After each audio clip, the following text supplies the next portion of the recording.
Welcome to our show, U.S. Briefing. Today, we dive into the whirlwind of reactions following President Trump's controversial Gaza proposal, which has left America's allies in a state of shock and disbelief. This unexpected suggestion marks a significant deviation from the traditional two-state solution, prompting strong condemnation from European leaders and raising questions about the future of international diplomacy. In sports news, Australian skiers made history by sweeping the podium at the FIS Aerials World Cup in Deer Valley, USA. Laura Peel took home the gold, followed by Danielle Scott with silver and Abbey Willcox securing bronze. This remarkable achievement highlights the strength of Australian skiing, especially amidst challenging weather conditions that could have derailed their performance. Lastly, the Pentagon is stirring up controversy by implementing a new media rotation program, resulting in workspace losses for major outlets like CNN and The Washington Post. Critics are voicing their concerns over this politically motivated shift toward smaller, pro-Trump media organizations. Despite the changes, affected journalists will still retain their credentials and access to military officials. Please stay tuned for more detailed coverage. CNN reports that President Donald Trump's recent proposal to take control of Gaza and relocate its Palestinian population has left America's allies in a precarious position. Following his provocative suggestion, leaders across Europe and the Middle East expressed disbelief and concern, fearing it would undermine ongoing diplomatic efforts.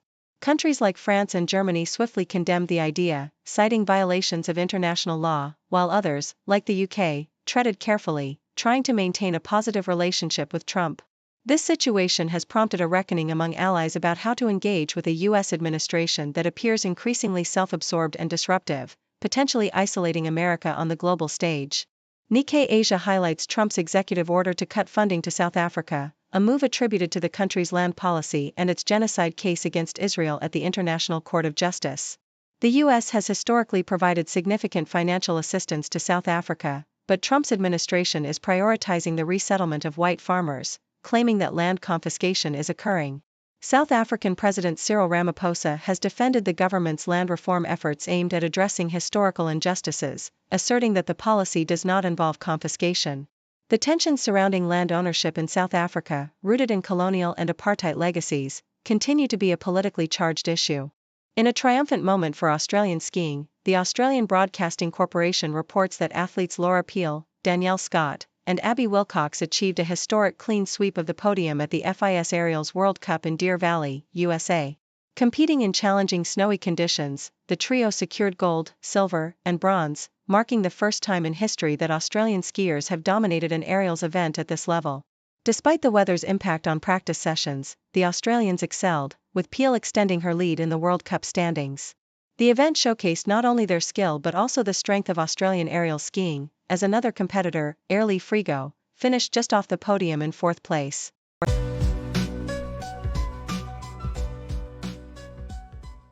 CNN reports that the Pentagon has decided to remove several prominent news organizations, including CNN and The Washington Post, from their workspace as part of a new media rotation program. This initiative, led by Defense Secretary Pete Hegseth's press office, aims to replace these outlets with smaller, right-leaning media entities that have historically been supportive of Trump. The decision has sparked backlash from journalists who view it as a politically motivated maneuver to sideline critical coverage of the administration. Despite the workspace changes, CNN maintains that its commitment to reporting on the Department of Defense and the military will remain steadfast, emphasizing that access to military officials and press briefings will not be affected. Associated Press highlights the implications of the Pentagon's decision to increase the number of news organizations losing their workspaces, emphasizing the administration's pattern of hostility towards the press.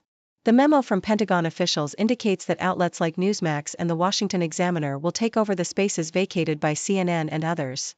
Critics argue that this move complicates the ability of established news organizations to effectively cover military matters, as having a physical presence at the Pentagon allows for better access to sources and timely reporting. The Pentagon Press Association has expressed disappointment, claiming that the decision disregards their outreach efforts and fails to acknowledge the importance of established media in covering military affairs. South China Morning Post delves into the broader implications of the Trump administration's use of Christianity as a political symbol, arguing that this approach can lead to divisive rhetoric and polarization. The letter discusses how Trump has successfully mobilized certain Christian groups for political gain, but warns against the dangers of using religion as a justification for government actions. The true essence of Christianity, the letter asserts, is about personal transformation and community support rather than nationalism.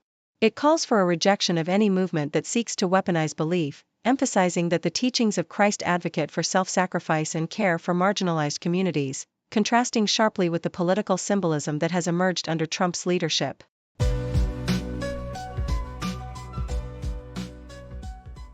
Al Jazeera reports that President Donald Trump has taken a significant step by freezing aid to South Africa, intensifying tensions over the country's controversial land expropriation law. This law, aimed at addressing the historical inequalities of apartheid, allows the government to seize land from Afrikaners without compensation, which Trump claims represents a shocking disregard for citizens' rights. The U.S. administration is particularly concerned about the potential violation of human rights and the implications for U.S. foreign policy, especially as South Africa has adopted aggressive stances against the U.S. and its allies. South African President Cyril Ramaphosa has defended the law as a necessary constitutional process to rectify land ownership disparities, while the opposition party, the Democratic Alliance, warns that it threatens property rights and foreign investment. The backdrop of this conflict is a stark reality. Despite being over 80% of the population, Black South Africans own a mere 4% of farmland, highlighting the deep-rooted issues of land ownership in the country. The Guardian highlights a more amicable meeting between Trump and Japanese Prime Minister Shigeru Ishiba, where both leaders expressed a commitment to countering Chinese aggression.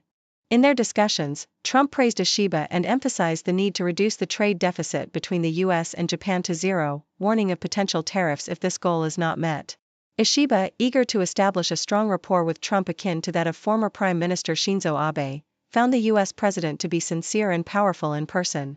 They agreed on the importance of U.S.-Japan ties in security and trade, condemning China's provocative actions in the South China Sea and calling for a denuclearized North Korea. Ishiba's visit was also marked by Japan's commitment to invest $1 trillion in the U.S. and increase its purchases of American defense equipment, reflecting a strategic partnership that seeks to navigate the complexities of Trump's America First policies while fostering mutual interests. Thank you for tuning in. The content above showcases the latest briefing reports and analytical synopses, thoughtfully curated by the 6Do team. These insights stem from a wide array of reputable media outlets, think tanks, government sources, and specialized experts worldwide. We encourage you to explore these sources for a comprehensive perspective. Keep in mind that while the content may not always align with the official standpoint of 6Do Brief, it's not meant to be taken as absolute directives for decision-making. Comprising seasoned media professionals, learned scholars, and accomplished scientists, the 6Do team embodies a trailblazing, fully independent media entity. To customize 6Do Brief to meet your professional needs, you have the option to subscribe to a diverse array of briefings on our website, 6dobrief.com. Regardless of your location, you can conveniently receive 6Do Brief via email.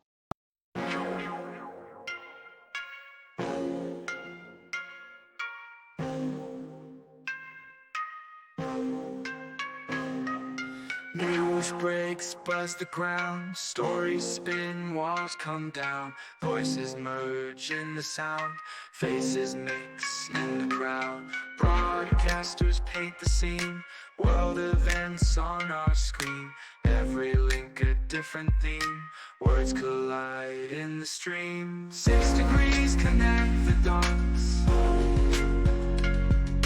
background stories more than us. Hear the voices rise aloft,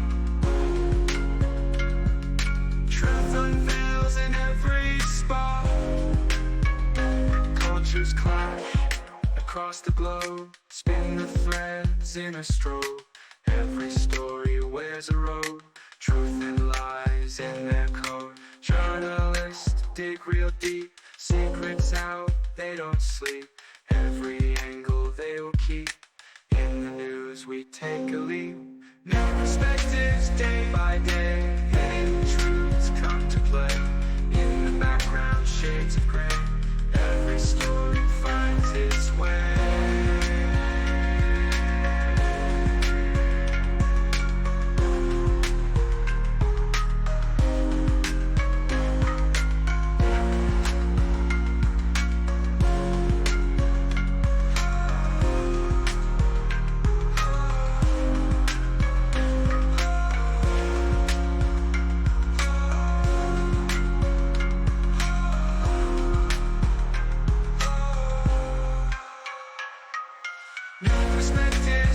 my name.